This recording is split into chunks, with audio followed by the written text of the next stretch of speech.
Chapter 3. Why the World Went to War. While it is true that Germany was the leader of the Central Powers in the Great Struggle, it is none the less true that the war was born in the Balkans.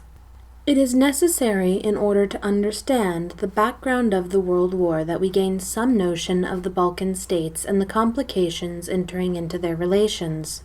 These countries have been the adopted children of the great European powers for generations. Russia assumed guardianship of the nations having a preponderance of Slavic blood. Romania, with its Latin consanguinities, was close to France and Italy. Bulgaria, Greece, and Balkan Turkey were debatable regions wherein the diplomats of the rival nations secured temporary victories by devious methods. The Balkans have fierce hatreds and have been the site of sudden historic wars. At the time of the declaration of the World War, the Balkan nations were living under the provisions of the Treaty of Bucharest, dated August 10, 1913. Greece, Romania, Bulgaria, Serbia, and Montenegro were signers, and Turkey acquiesced in its provisions. The assassination at Sarajevo had sent a convulsive shudder throughout the Balkans. The reason lay in the century-old antagonism between the Slav and the Teuton. Serbia, Montenegro, and Russia had never forgiven Austria for seizing Bosnia and Herzegovina and making these Slavic peoples subjects of the Austrian crown.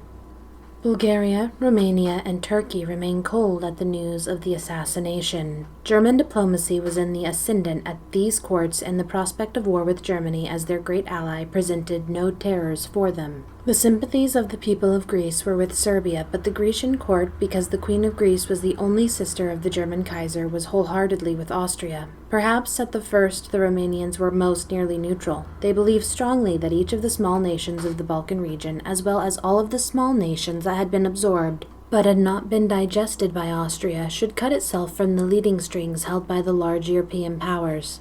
There was a distinct undercurrent for a federation resembling that of the United States of America between these peoples. This was expressed most clearly by M. Jonsko, leader of the Liberal Party of Romania and generally recognized as the ablest statesman of Middle Europe. He declared, "I always believed and still believe that the Balkan states cannot secure their future otherwise than by a close understanding among themselves, whether this understanding shall or shall not take the form of a federation. No one of the Balkan states is strong enough to resist the pressure from one or another of the European powers. For this reason, I am deeply grieved to see in the Balkan coalition of 1912 Romania not invited. If Romania had taken part in the first one, we would not have had the second. I did all that was in my power and succeeded in preventing the war between Romania and the Balkan League in the winter of 1912-13. I risked my popularity, and I do not feel sorry for it. I employed all my efforts to prevent the Second Balkan War, which, as is well known, was profitable to us. I repeatedly told the Bulgarians that they ought not to enter it, because in that case we would enter it too, but I was not successful in my efforts. During the Second Balkan War, I did all in my power to end it as quickly as possible. At the conference at Bucharest, I made efforts, as Mr. Pacic and Mr. Venizelos know very well, to secure for beaten Bulgaria the best terms. My object was to obtain a new coalition of all the Balkan states, including Romania. Had I succeeded in this, the situation would be much better. No reasonable man will deny that the Balkan states are neutralizing each other at the present time, which in itself makes the whole situation all the more miserable. In October 1913, when I succeeded in facilitating the conclusion of peace between Greece and Turkey, I was pursuing the same object of the Balkan coalition. On my return from Athens, I endeavored, though without success, to put the Greco-Turkish relations on a basis of friendship, being convinced that the well-understood interest of both countries lies not only in friendly relations, but even in an alliance between them. The dissensions that exist between the Balkan states can be settled in a friendly way without war.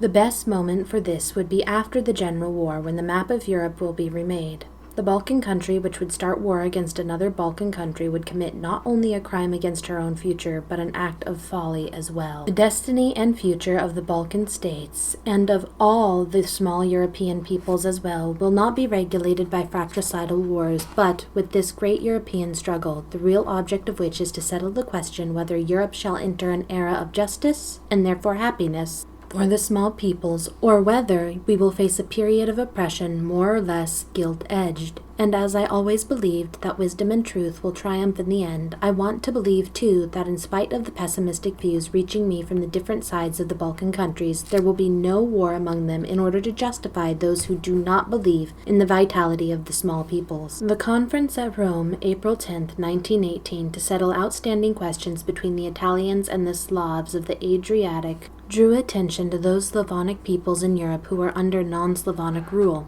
At the beginning of the war, there were three great Slavonic groups in Europe. First, the Russians, with the Little Russians, speaking languages not more different than the dialect of Yorkshire is from the dialect of Devonshire. Second, a central group including the Poles, the Czechs, or Bohemians, the Moravians, and the Slovaks, this group thus being separated under the four crowns of Russia, Germany, Austria, and Hungary.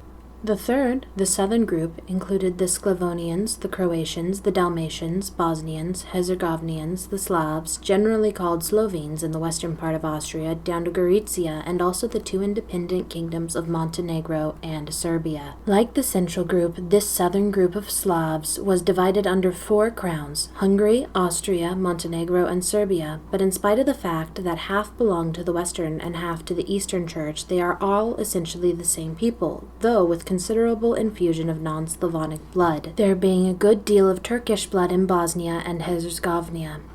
The languages, however, are practically identical, formed largely of pure Slavonic materials, and curiously much more closely connected with the Eastern Slav group, Russia and Little Russia, than with the Central group, Polish and Bohemian.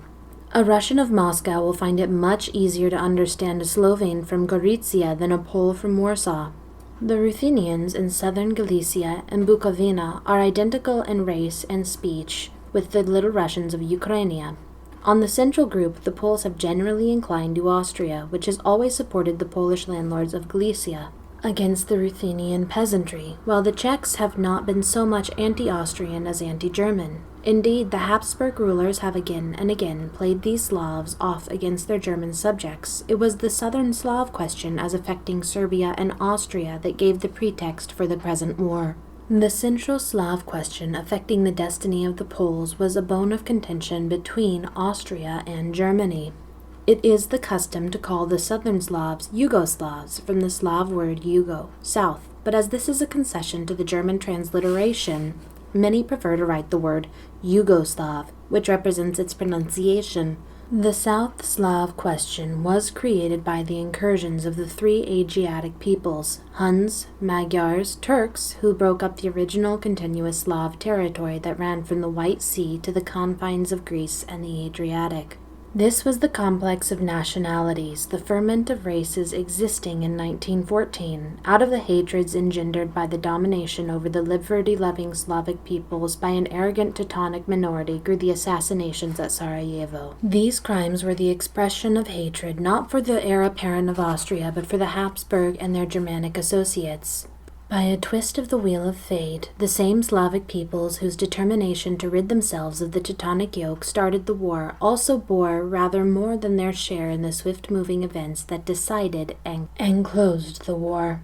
Russia, the dying giant among the great nations, championed the Slavic peoples at the beginning of the war.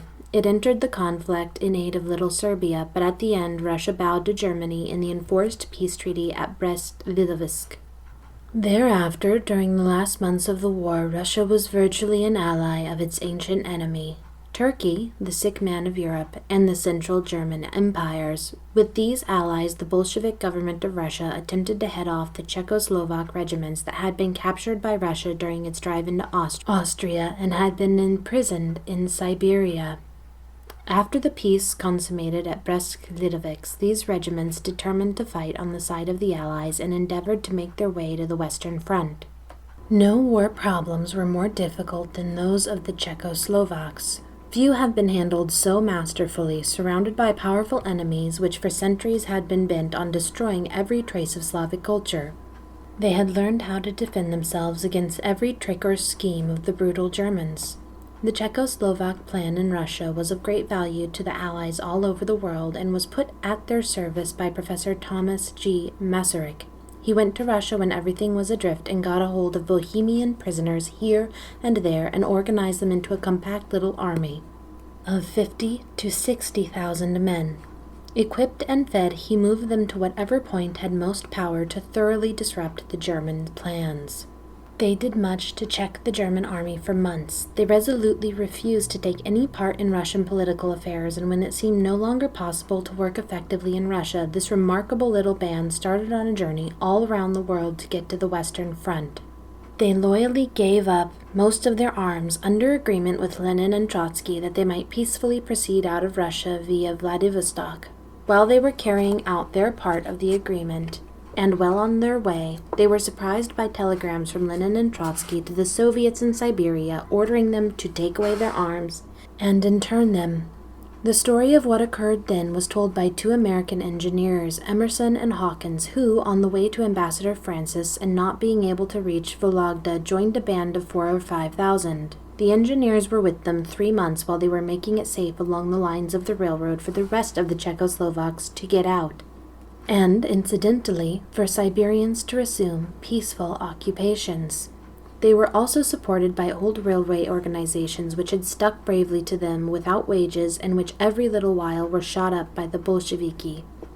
Distress in Russia would have been much more intense had it not been for the loyalty of the railwaymen in sticking to their tasks. Some American engineers at Irkutsk on a peaceful journey out of Russia on descending from the cars were met with a demand to surrender and shots from machine guns. Some, fortunately, had kept hand grenades, and with these and a few rifles went straight at the machine guns. Although outnumbered, the attackers took the guns and soon afterward took the town. The Czechoslovaks, in the beginning almost unarmed, went against great odds and won for themselves the right to be considered a nation. Seeing the treachery of Lenin and Trotsky, they went back toward the west and made things secure for their men left behind. They took town after town with the arms they first took away from the Bolsheviki and Germans, but in every town they immediately set up a government with all the elements of normal life. They had established police and sanitary systems, opened hospitals, and had roads repaired, leaving a handful of men in the midst of enemies to carry on the plans of their leaders. American engineers, speaking of the cleanliness of the Czechoslovak army, said that they lived like Spartans. The whole story is a remarkable evidence of the struggle of these little people for self-government.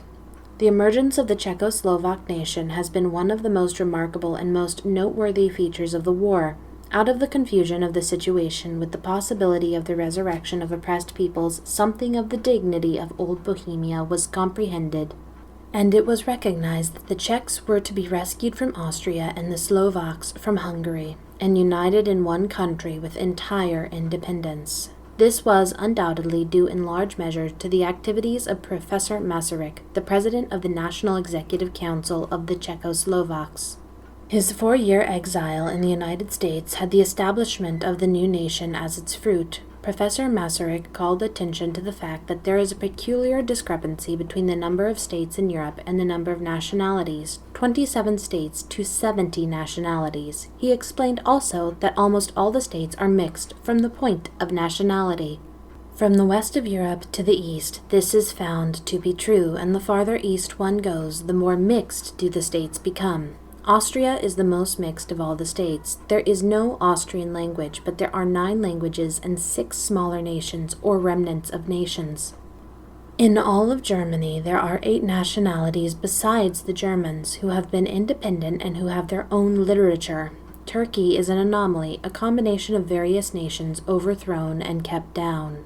Since the 18th century, there has been a continuing strong movement from each nation to have its own state. Because of the mixed peoples, there is much confusion. There are Romanians in Austria, but there is a kingdom of Romania. There are Southern Slavs, but there are also Serbia and Montenegro.